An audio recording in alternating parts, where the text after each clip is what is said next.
2008년까지는 수금지 화목토 천해 명이라고 배웠습니다. 제일 마지막은 명왕성이죠. 그런데 이 명왕성이 행성이 이제 아니다, 행성으로 분류하지 않는다라고 결정을 하게 된 게 2008년의 일입니다.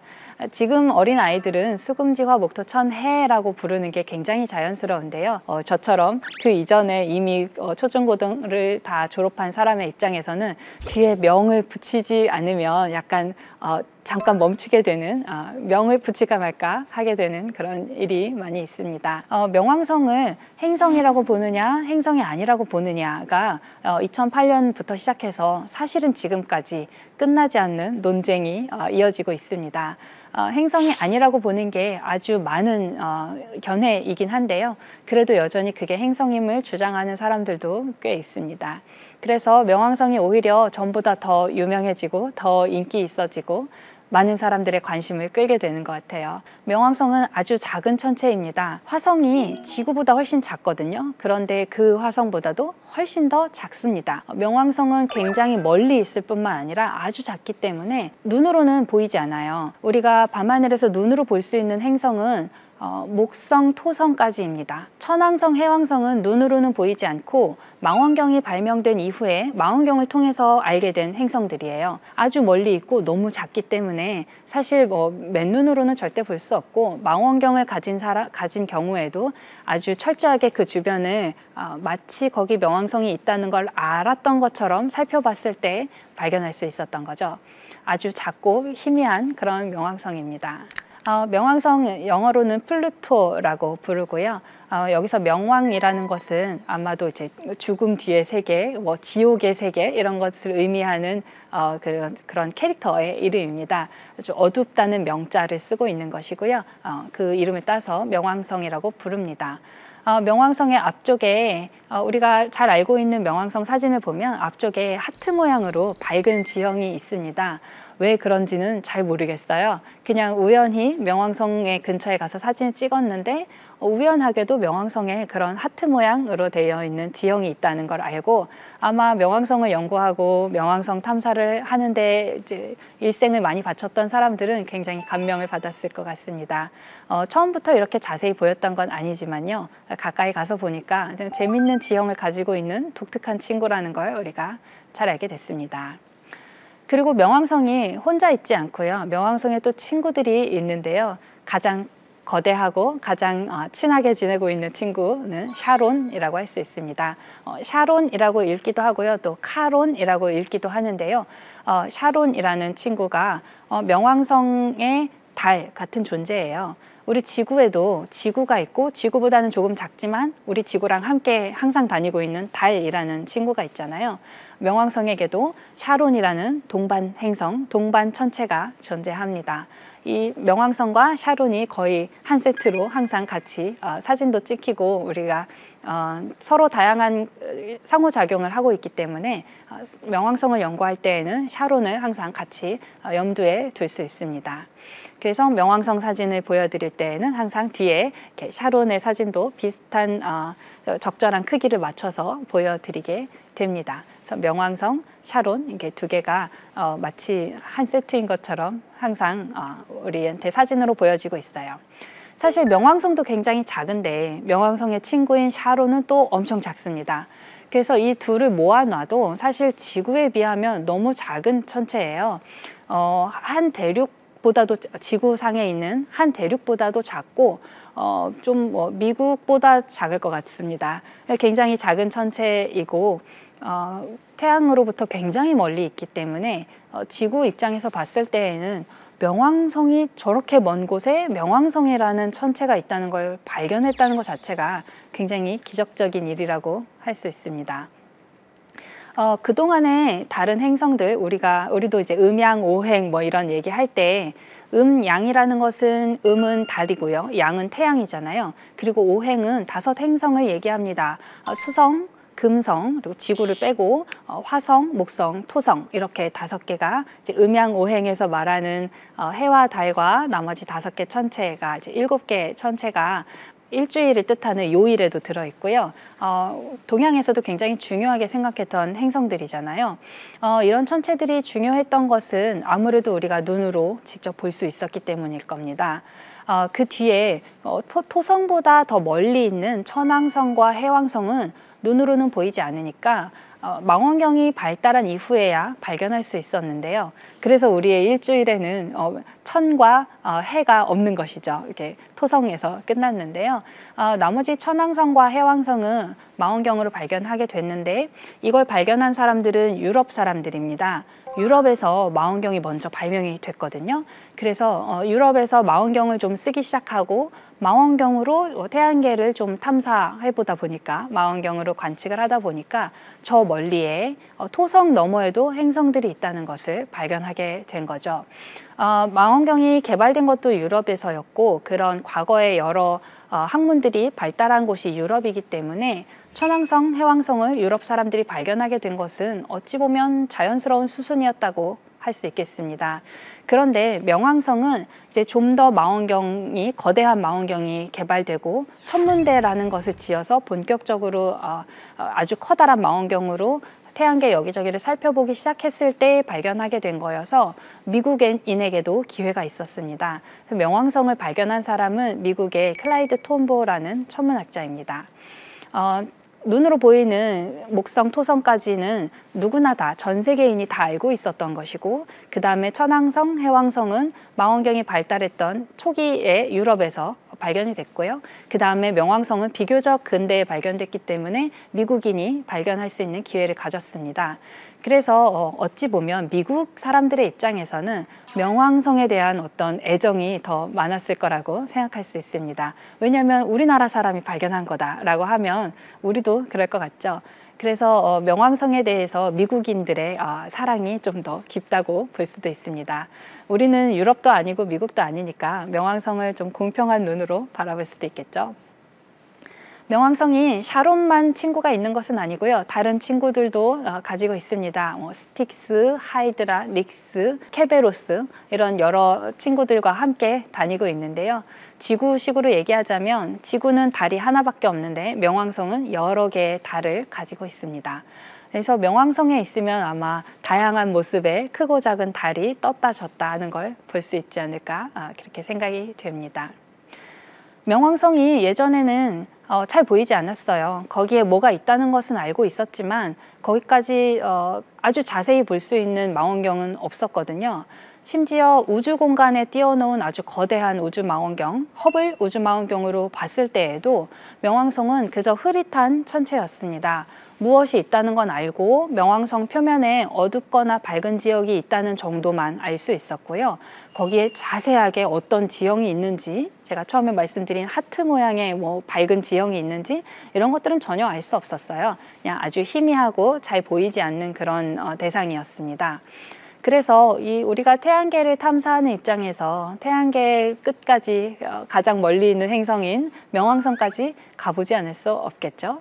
그래서 미국에서 뉴 호라이즌스라는 이름의 탐사선을 명왕성으로 보내게 됩니다. 이 뉴 호라이즌스는 발사할 때까지 굉장히 우여곡절이 많았어요. 나사라는 이제 미 항공우주국이라는 우주 탐사를 전담하는 기구가 있는데 그 기관에서 한 것이 아니고 다른 나사의 밖에 있는 다른 과학자들이 제안을 한 임무입니다. 그래서 나사처럼 아주 큰 기관에서 이 임무를 지원해줘야 이 임무를 할 수 있는데 아무래도 내부에서 제안한 것이 아니다 보니까 여러 경쟁에서 매번 밀릴 수밖에 없었어요. 나사가 갖고 있는 기술력과 과학기술의 수준이 너무 대단하기 때문에 일반 과학자들이 그걸 이기기는 좀 어려웠을 것 같습니다. 또 정치적인 문제, 여러 가지 문제가 있었겠죠. 그래서 굉장히 오랜 세월 동안 이 프로젝트를 진행하면서 이 젊은 과학자들이 처음에 시작했는데 나중에는 중견 과학자들이 되어서 이 뉴 호라이즌스라는 명왕성 탐사선을 보내게 됐습니다. 자, 명왕성 탐사선 뉴 호라이즌스가 지구를 출발해서 명왕성이라는 아주 먼 곳까지 서서히 비행을 하고 있었는데요. 그 와중에 2008년에 이런 사건이 생겼습니다. 국제천문연맹의 총회가 있었는데요. 전 세계에 있는 천문학자들이 다 같이 모여서 중요한 사건들을, 중요한 의미를 논하는 그런 학회 자리입니다. 여기에서 명왕성을 행성이 아니라 외소행성으로 분류하자라는 투표가 있었어요. 중요한 결정을 할 때 과학자들 중에는 어떤 한 명의 사람이 독단적으로 결정하는 게 아니고요. 특히 어떤 용어를 정의한다든지 이런 사건이 있을 때는 투표를 하기도 합니다. 특히 이런 중요한 사안에는 이제 국제천문연맹의 학회의 모든 사람들이 모여서 투표로 많이 결정하는데요. 그 중에 하나 안건이 2008년에 있었던 명왕성을 외소행성이라고 하자라는 투표였습니다. 여기에 그렇게 하자라고 찬성하는 표가 훨씬 더 많았기 때문에 이제 명왕성을 행성이 아닌 외소행성으로 부르게 됐는데요. 이 사건을 두고 사회에서는 강등되었다라는 표현을 쓰게 됩니다. 마치 태양계 안에 수금지와 목토, 천의 명이 있었는데 명왕성을 태양계에서 떼어서 축출시켜 버린다. 명왕성을 태양계 밖으로 쫓아낸다. 이런 의미를 담은 그런 메시지가 많이 전달이 됐어요. 또 뭐 영화나 드라마나 노래 가사 이런 것에서 명왕성은 좀 안타깝고 불쌍하고 쫓겨났고 이제 더 이상 태양계에 존재하지 않고 이런 존재로 자꾸 묘사가 됐습니다. 그런데 사실 그렇지는 않거든요. 명왕성을 우리가 부를 때 행성으로 보느냐 외소행성으로 보느냐 그 분류가 바뀐 것뿐이고요. 우리가 태양계에서 명왕성을 들어서 갖다 버린 것은 절대 아닙니다. 그런데 이제 사회적으로 뭐 뉴스나 이런 보도 자료 또 미디어에서 명왕성이 좀 불쌍하고 뭔가 강등당했다 이런 표현으로 반복적으로 일반인들에게 알려지면서 좀 오해가 많이 퍼졌다고 생각합니다.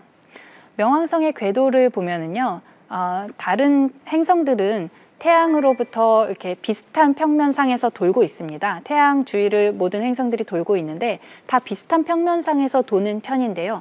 명왕성은 좀 유독 이상하게 기울어진 평면을 위로 아래로 돌고 있는 경향이 있습니다. 그래서 다른 행성들과 좀 위치하고 있는 공전 궤도면도 조금 많이 기울어져 있고요. 그리고 다른 친구들을 많이 가지고 있는 것도 좀 특징입니다. 처음에 명왕성 소개해드릴 때 샤론이라는 명왕성의 친구 소개해드렸는데요. 명왕성의 친구는 샤론 말고도 또 있다고 말씀드렸죠. 그것도 명왕성의 좀 독특함을 나타내는 지표 중에 하나입니다. 명왕성에 샤론 말고도 다른 더 작은 친구들이 있는데요. 아까 말씀드린 하이드라, 케베로스, 스틱스, 닉스 이런 친구들이 더 있습니다. 샤론이 좀 제일 크고요. 명왕성에 비해서는 샤론의 덩치가 좀 큽니다. 달이라고 하기에는 좀 크고 그 외에 아주 작은 다른 달들이 더 있죠. 이 친구들이 있다는 게 왜 중요하냐면요. 지구의 경우에 지구 주위를 달이 돌고 있는데 이 달이 지구 자체를 막 엄청 흔들지는 않습니다. 서로 영향을 주고받기는 해요. 그래서 뭐 달이 있느냐 없느냐가 우리 지구의 궤도에 조금씩 영향을 미치기는 하지만 그렇다고 해서 달의 존재가 지구의 무게중심을 아주 크게 흔들 정도는 아닙니다. 그런데 명왕성의 경우에는 명왕성 자체도 작고 또 주변의 친구들도 저는 계속 친구들이라고 부르고 있는데요. 명왕성의 달, 위성을 얘기하는 겁니다. 명왕성 주위를 돌고 있는 다른 친구들이 많이 있고 이 친구들과 무게 중심을 조금 공유하는 그런 경향이 있습니다. 그게 명왕성의 좀 특징인데요. 네, 명왕성을 좀 멀리서 보면 가운데 명왕성이 있고 주변에 샤론이 돌고 있는데 명왕성이 가만히 있지 못하고 명왕성 자체가 샤론이 움직이는 것과 박자를 맞추면서 명왕성 자체가 좀 움직이는 경향이 있습니다. 그러니까 우리가 피겨 선수가 제자리에서 회전할 때처럼 정확히 제자리에서 회전하고 있는 게 아니고요. 조금 움직이면서 회전을 하고 있는 겁니다. 자기가 회전할 때 자기 자리를 제대로 지키지 못하는 거죠. 명왕성과 샤론의 관계만 봐도 그렇고요. 명왕성 외에 다른 천체들도 그런 데에 영향을 좀 미칩니다. 그래서 명왕성 주위를 샤론이 돌 때, 또 명왕성 주위를 다른 달들이 돌 때 명왕성이 자기 위치에서 조금씩 벗어나서 명왕성 자체도 돌고 있는데요. 조금 벗어나서 도는 것을 볼 수 있습니다.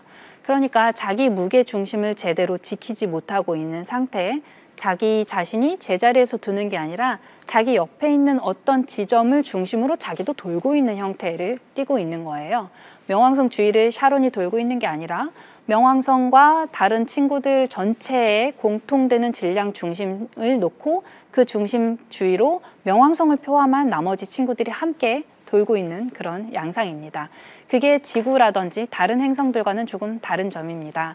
다른 행성들은 자기 자리를 지키고 있거든요. 그런데 명왕성은 자기 자리를 지키고 있지는 않습니다. 네, 명왕성뿐만 아니라 다른 친구들이 함께 돌고 있는 그 모습이 그 주변 모두의 질량 중심을 주위를 공전하고 있는 걸로 보이기 때문에 명왕성이 다른 행성들과는 좀 다르다라고 생각할 수 있습니다. 그런 점을 볼 때 우리가 명왕성을 지구나 또 목성, 토성 같은 다른 행성과 똑같은 카테고리 안에 분류할 수 있는가, 이것에 대해서 좀 의문을 품게 된 거죠. 행성에 대해서 2008년에 정의를 처음으로 내리게 됐습니다. 사실 예전에는 행성이 무엇인가를 정의한 적이 없었어요.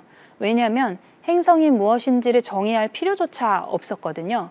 수금지화 목토천해까지는 그 자체로 잘 알아볼 수 있었고요. 특히 목성, 토성까지는 우리가 밤하늘에 있는 많은 별들 사이에서 별들은 다 똑같이 움직이고 있는데 그 사이를 자기 마음대로 움직이는 천체들이 있습니다.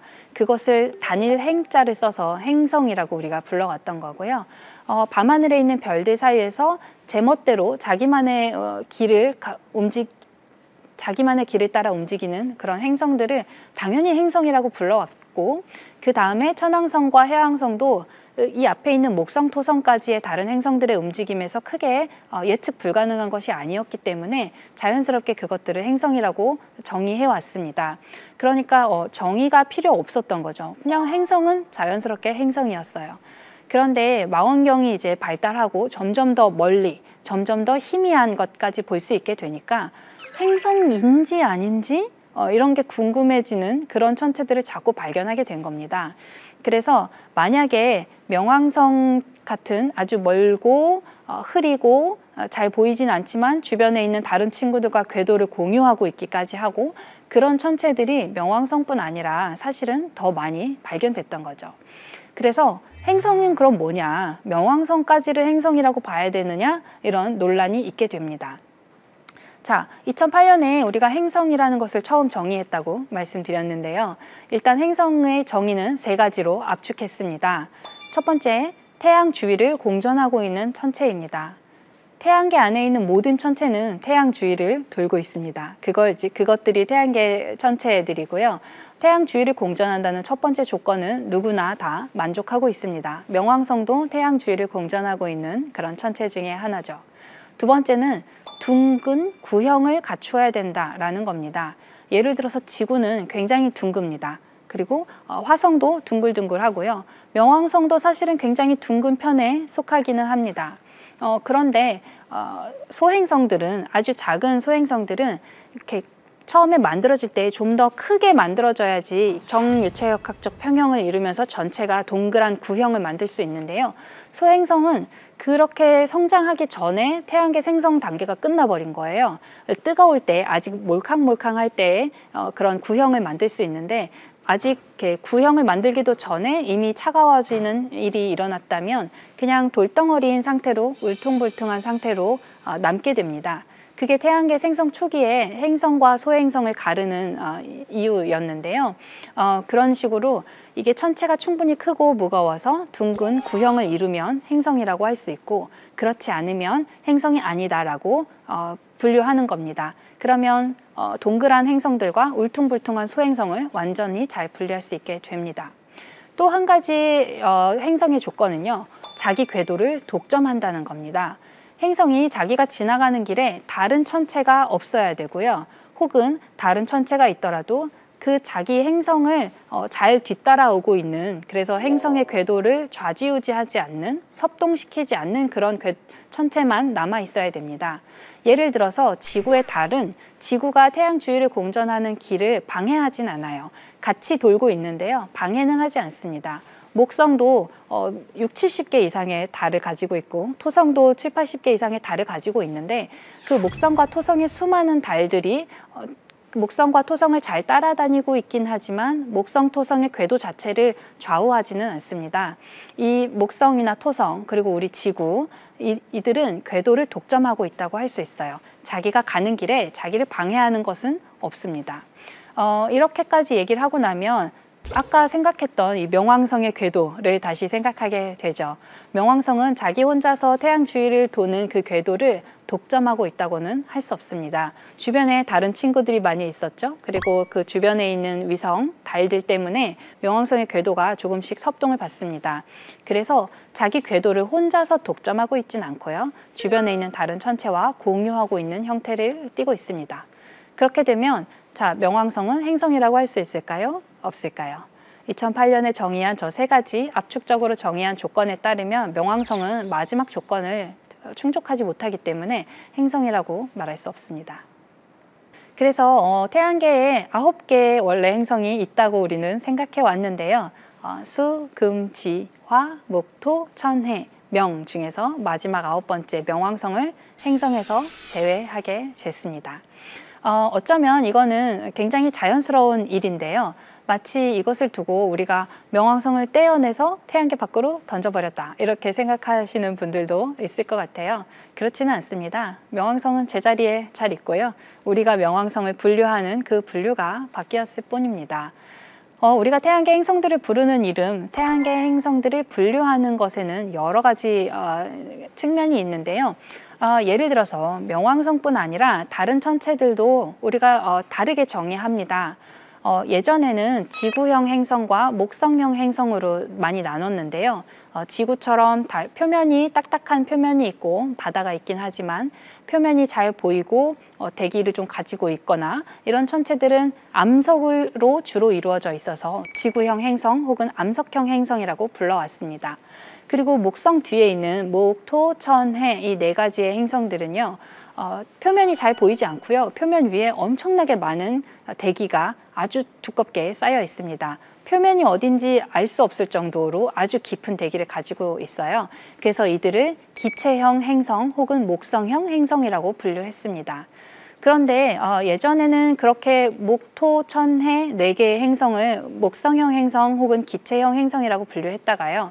나중에는 천왕성과 해왕성을 따로 떼서 얼음형 행성이라고 부르기도 합니다. 왜냐하면 천왕성과 해왕성은 목성, 토성보다 훨씬 더 멀리 있거든요. 태양으로부터 너무 멀리 있어서 그곳에서는 기체라기보다는 거의 얼음에 가깝지 않겠나 이렇게 생각할 수 있습니다. 너무 춥고 목성, 토성과는 조금 다른 온도 환경에 놓여져 있기 때문에 이 천왕성과 해왕성을 목성, 토성으로부터 분리해서 기체형 행성 그리고 얼음형 행성 이렇게 따로 분리를 하게 됐습니다. 그것은 우리가 투표를 할 정도로 아주 명확한 어떤 분리를 했던 것은 아니지만 천문학자들이 그렇게 분리해서 요즘에는 다르게 쓰고 있어요. 정의를 엄밀하게 한 것은 아니지만요. 그런 식으로 우리가 그동안 태양계 안에서 다른 행성들도 이렇게 분류했다가 저렇게 분류했다가 했던 경험이 있습니다. 그것은 모든 과학에서 사실 굉장히 자연스러운 일이에요. 과학이라는 것은 자연을 탐구하고 관찰하고 분류해보고 그래서 어떤 그룹이 어떻게 행동하는지 이런 그룹은 또 어떤 특성을 보이는지 이걸 계속 분류하는 작업을 하는 거잖아요. 그래서 이게 이쪽에 분류될까 저쪽에 분류될까를 이제 나누는데 좀 바뀌기도 합니다. 그게 과학에서 언제나 있는 일이고 아주 자연스러운 그런 일입니다. 명왕성에게 일어난 일도 그런 일이죠. 태양계 안에 여러 개의 행성들과 천체들이 있는데 이제 명왕성은 행성에서 뺄 거고요. 수금지화, 목토, 천, 해까지가 행성입니다. 그 나머지는 뭐냐면 명왕성은 외소 행성이라고 새로운 분류를 만들게 됐습니다. 그리고 명왕성처럼 외소 행성으로 분류되는 천체가 여러 개 더 있는데요. 화성과 목성 사이에 소행성대에 외소행성으로 분류된 세레스가 있습니다. 예전에는 소행성이라고 불렀는데요. 이제는 외소행성이라고 보고 있습니다. 소행성이라고 보기에는 좀 덩치가 많이 크고 또 둥근 모습을 하고 있습니다. 그래서 외소행성이 목성과 화성 사이에 하나가 있고요. 해왕성 뒤에 명왕성과 다른 외소 행성들이 있습니다. 하우메아, 마케마케, 에리스 이런 이름의 다른 외소 행성들이 명왕성과 함께 외소 행성으로 분류되고 있습니다. 우리가 망원경이 지금 점점 더 성능이 좋아지고 있기 때문에 점점 더 많은 천체들을 발견하고 있어요. 그래서 이제 외소 행성들을 더 발견하게 될 수도 있습니다. 만약에 우리가 명왕성을 행성으로 포함하게 된다면 명왕성뿐 아니라 나머지 다른 외소 행성들 또 앞으로 발견하게 될 다른 천체들도 다 행성에 포함시켜야 돼요. 그러면 수금지와 목토, 천해, 명이 아니라 그 뒤에 엄청나게 많은 다른 천체들까지 다 행성으로 모아서 외워야 되는데요. 그렇지 않고 명왕성을 굉장히 적절한 새로운 분류에 넣어줌으로써 우리가 태양계를 더 잘 이해하고 더 잘 구조화하게 되었다라고 생각합니다. 그래서 이제 명왕성은 외소 행성으로 부르게 됐고요. 그것은 어떤 절망적인 사건은 아니고 과학자들이 흔히 하는 분류 법칙에 따라서 분류를 하게 된 것입니다. 명왕성에 대해서 불쌍하고 안타깝다 이런 생각하지 마시고요. 명왕성이 얼마나 신비롭고 소중하고 멋진 천체인지 함께 느껴보시면 좋겠습니다. 여기까지 할게요. 고맙습니다.